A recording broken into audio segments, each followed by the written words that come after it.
In today's video, we will talk about some of my favorite watch releases of 2025. My name is Oleg, and that right there is Mr. Bond.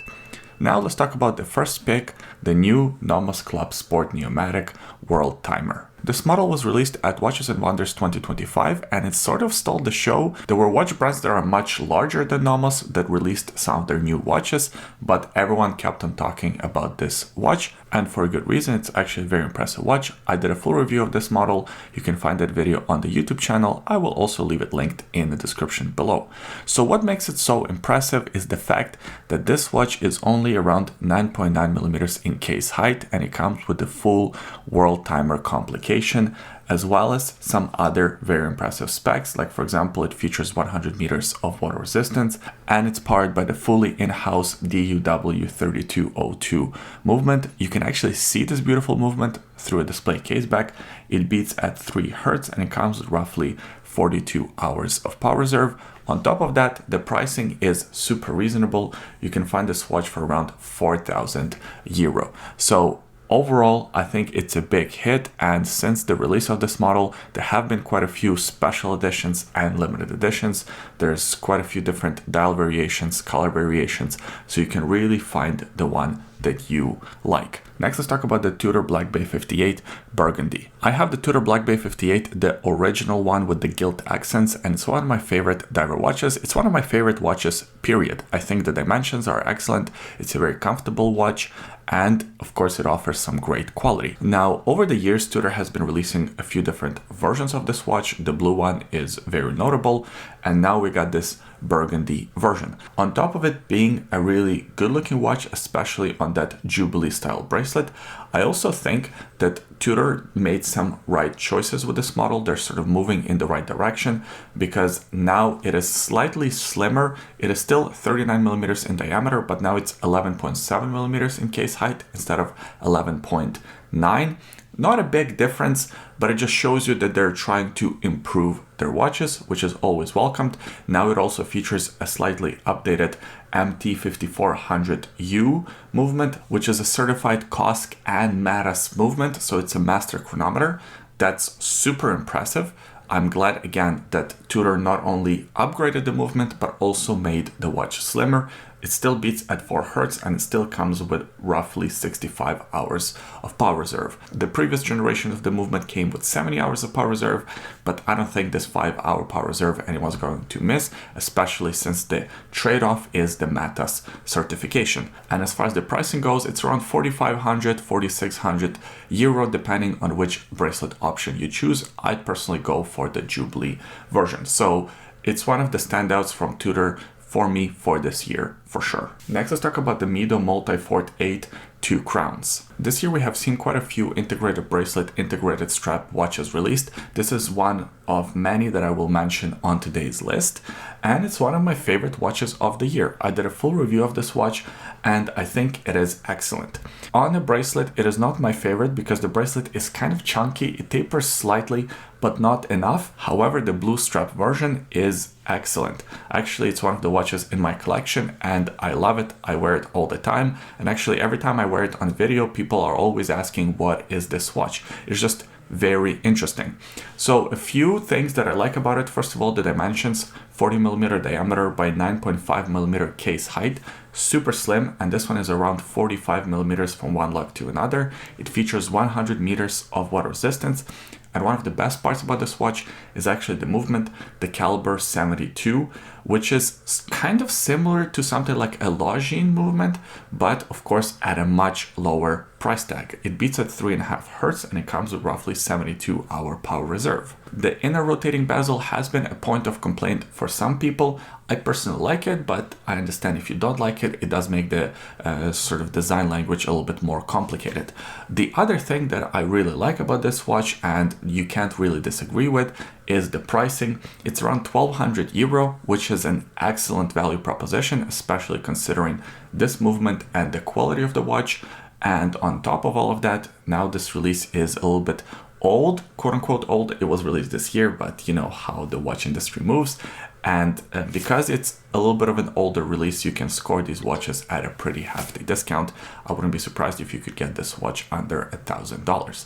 It's an excellent value proposition, and once again, one of my favorite watch releases of this year. Next, let's talk about Tissot PRX 38 in titanium and Damascus steel. Of course, PRX kind of broke out into mainstream. Not just watch nerds, but regular people wear these watches. I see them all the time. So having a Damascus steel option is a bit of a wink and a nod to the watch collecting industry, because for years Damascus steel has been very popular with micro brands, and finally sort of legacy brands are embracing exotic materials and they're giving it to us at fairly affordable prices.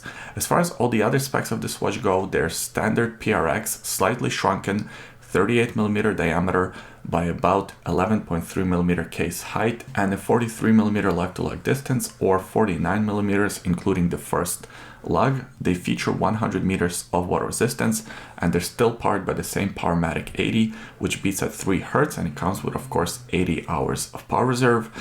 The best part outside of the exotic materials like the titanium and the Damascus steel is the pricing of this watch. So you can get them around 875 euro for the titanium, or around 1100 euro for the Damascus steel. And once again, just like with Mido, these watches always go on sale, so you can pick them up on the gray market or even from the AD with a pretty good discount. So one of the standouts, not only because the watch is so great, but also where Tissot is moving and how the Swiss watch industry is evolving. Next is the new generation of Omega Seamaster Planet Ocean. This model of the Seamaster Planet Ocean was just released, and I think it's a bit of a divisive design. First of all, because the design is so new, I think it takes a little bit of time for people to get used to. Secondly, because it's completely different to what Omega usually offers. So first of all, the case has been shrunken, something that a lot of watch enthusiasts have been asking for many years. Now it's 42mm instead of 44mm.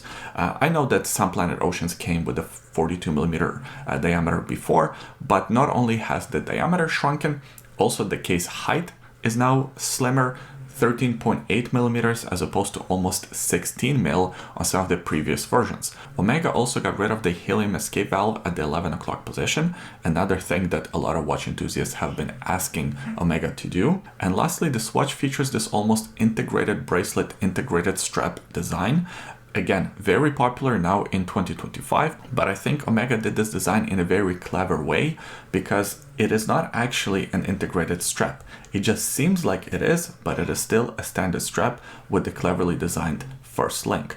Out of the 3 available options, my favorite is the orange bezel one on the orange rubber strap. I think it is excellent, and the watch actually wears surprisingly well, and it does look and feel like a proper sports watch. A lot of times these big diver watches don't actually feel like sports watches. They just feel like this novelty that you keep in your safe and you wear once in a while, unless you have ginormous wrists. This watch here does feel like your daily, but it still features 600 meters of water resistance, and now it has a slightly upgraded Omega 8912 automatic movement that beats at 3.5 Hz, and it comes with roughly 60 hours of power reserve, plus of course it is a MADAS certified movement. As far as the pricing goes, the prices unsurprisingly did go up, so this model ranges between 86 to about 9,600 US dollars, depending on which version you go for. As I previously said, my favorite is the orange strap with the orange bezel. I think that looks excellent. Next, I want to talk about the Grand Seiko Evolution 9 Spring Drive UFA reference SLBG 003. This watch was also released during Watches and Wonders 2025, and once again it really stood out to me as the step in the right direction for Grand Seiko. So first of all, they have finally added a micro adjustments to their clasp. It only took them 20 years to do so, but hey, at least it's here now. Secondly, of course, this dial is amazing. It looks like a frosted lake or something like that. It's just amazing the details that Grand Seiko can get on their watches. Thirdly, the power reserve now is on the back of the movement, which makes a lot more sense. You still have the power reserve, but you don't need to sort of disturb the balance of the dial. And lastly, the sizing is very reasonable. This one is 37 millimeters in diameter and 11.4 millimeters in case height with 100 meters of water resistance. It might seem like 37 millimeters is too small, but if you try one of these watches on, you will instantly realize that they do wear larger. I think this one wears closer to 39 millimeters. So having it in 37 mil diameter just makes a lot of sense. It is made out of titanium, but still features excellent finishes, and it is powered by the caliber 9RB2, which is a spring drive movement that has 72 hours of power reserve, and of course it has a completely smooth sweep to the seconds hand. As far as the pricing and availability goes, it's around 12,000 euros, so that's the sort of downside of this model. Grand Seiko is no longer this amazing value for money brand.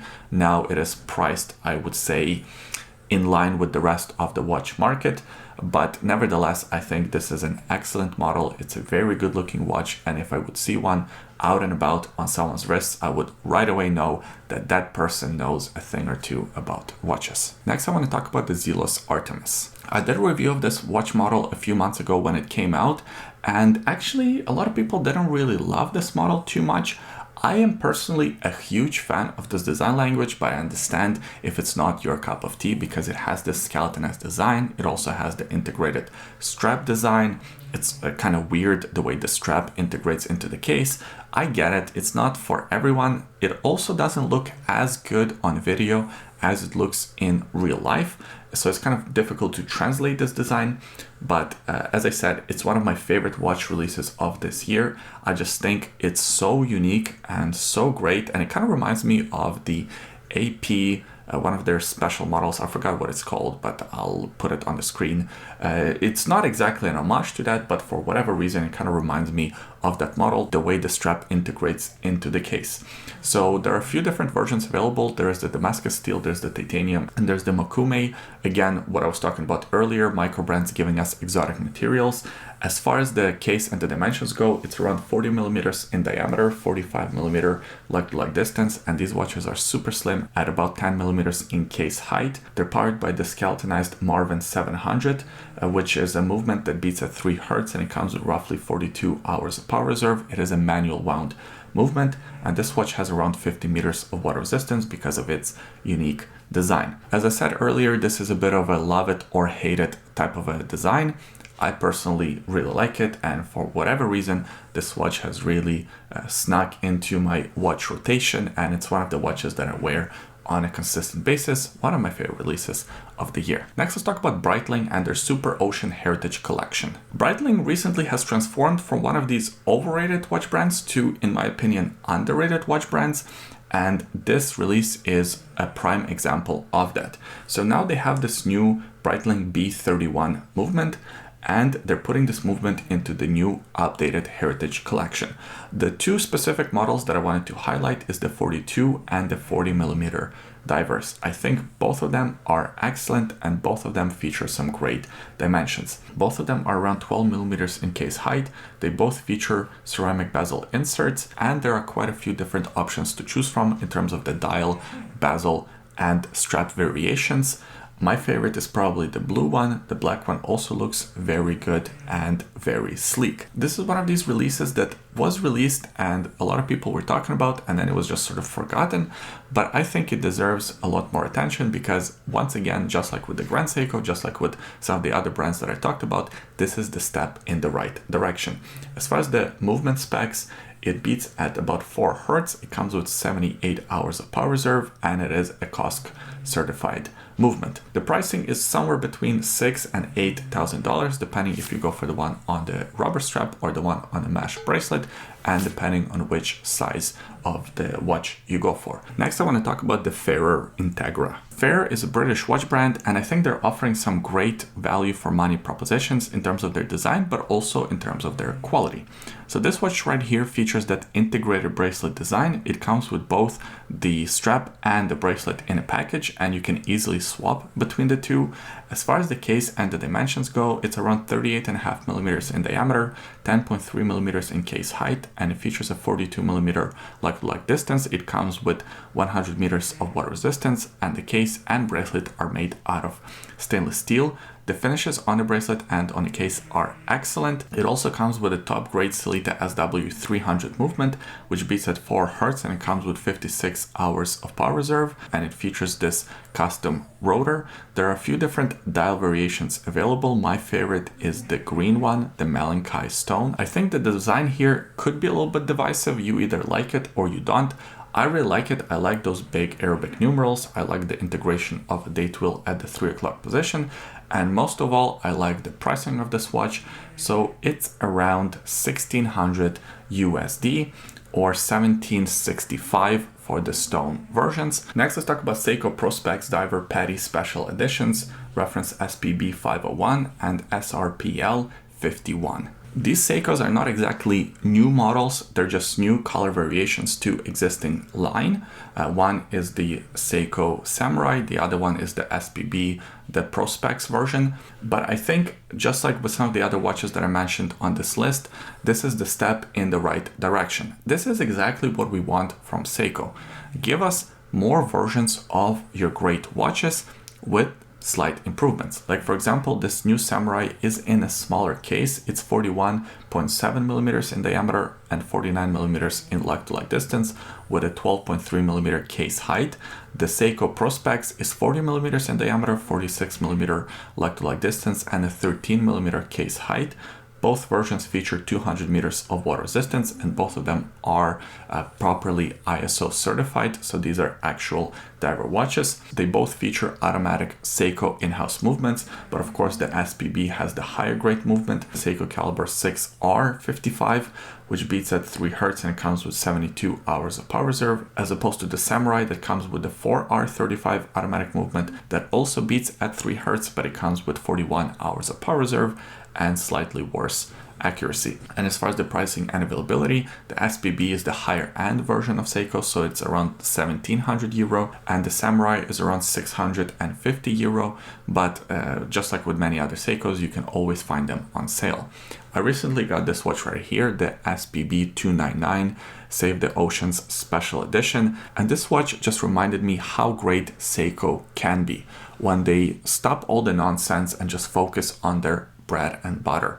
Excellent dials, excellent design, and great diver watches. And I think this release right here is the perfect example of what Seiko could be. Lastly, I want to give an honorable mention to Baltic's Scalegraph Tour Auto Limited Edition. Baltic is a French watch company and they really stand out with their designs.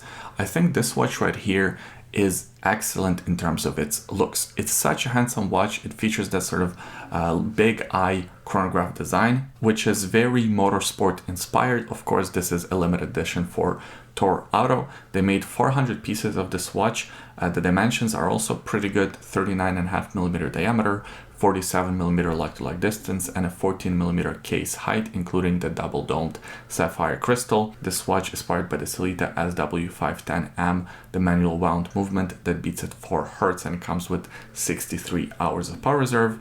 And this watch features around 100 meters of water resistance. I wear this watch pretty consistently since I've done the review of it, and every time I put it on, I just want to get in my car and drive fast. And I think that's a really good sort of benchmark of a good watch. When you put it on, it makes you feel something. And this watch definitely makes me feel something. It has a bit of this nostalgia to older vintage chronographs, and it has a bit of that sort of motorsport inspiration without it being a gimmick. Needless to say, I'm a big fan of it, but it's an honorable mention because this watch is a limited edition and I believe it's sold out. So that's why it's not on the official list, it's just an honorable mention. And that's it for this list. I hope you enjoyed the video. If you did, please give it a thumbs up, subscribe to the YouTube channel for more videos like this in the future, and please leave a comment in the comment section below. Let me know what other watches I missed from this list. I only included the watches that I liked, but of course there's so many other watch releases that could be included. I'm very curious to hear from you. Bond and I also would like to wish you and your family Merry Christmas and Happy New Year, and we hope to see you in the next year with more great content. Thanks for watching this video, and we'll see you next time. Bye.